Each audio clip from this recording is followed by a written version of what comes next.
ಕರ್ನಾಟಕ ರಾಜ್ಯದ ರಾಮನಗರದ ಮಹೇಶನಾದ ನಾನು ನಮ್ಮ ದೇಶದ ಗೌರವಾನ್ವಿತ ಪ್ರಧಾನಮಂತ್ರಿಯಾದ ಮೋದಿಯವರಲ್ಲಿ ಕಳಕಳಿಯ ಮನವಿ ಏನೆಂದರೆ, ಇವತ್ತು ನಮ್ಮ ಶತ್ರು ದೇಶ ಬಾಂಗ್ಲಾದೇಶ ಏನು ನಮಗೆ ನೆರವಿನ ಹಸ್ತಚಾಚಿ ಅಂತ ಬೇಡ್ಕೋತಾ ಇದೆ.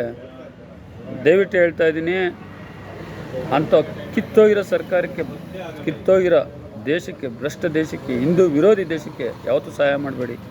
ನಮ್ಮ ಹಿಂದೂಗಳನ್ನ ನರಮೇಧ ಮಾಡಿದಂಥ ದೇಶ ಅದು. ಬೀದಿಯಲ್ಲಿ ಕೊಚ್ಚಿ ಕೊಲೆ ಮಾಡಿದ್ದಾರೆ, ವಿಕೃತಿಯನ್ನು ಮೆರೆದಂಥ ದೇಶ ಅದು. ಯಾವತ್ತೂ ಹಿಂದೂ ವಿರೋಧಿ ದೇಶ. ಅವ್ರುಗಳು ನಿಜವಾಗ್ಲೂ ಹೇಳ್ತಾ ಇದ್ದೀನಿ, ಒಂದು ಚೂರು ನೆರವು ನೀಡಬೇಡಿ. ಅದು ಎಷ್ಟು ಬಲಿಷ್ಠ ಆಗುತ್ತೋ ನಮ್ಮ ಹಿಂದೂಗಳಿಗೆ ಅಷ್ಟೂ ಕೆಟ್ಟದದು.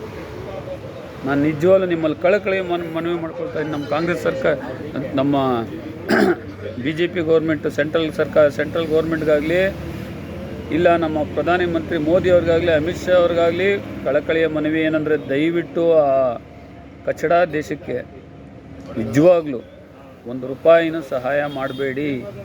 ಅದು ಯಾವತ್ತಿದ್ರೂ ನಮ್ಮ ದೇಶಕ್ಕೆ ಮಗ್ಗಲು ಚೂರಿ. ದಯವಿಟ್ಟು ಅವ್ರಿಗೆ ₹1 ಸಹಾಯ ಮಾಡಬೇಡಿ. ಅವ್ರು ಹಿಂಗೆ ಸಾಯಬೇಕು.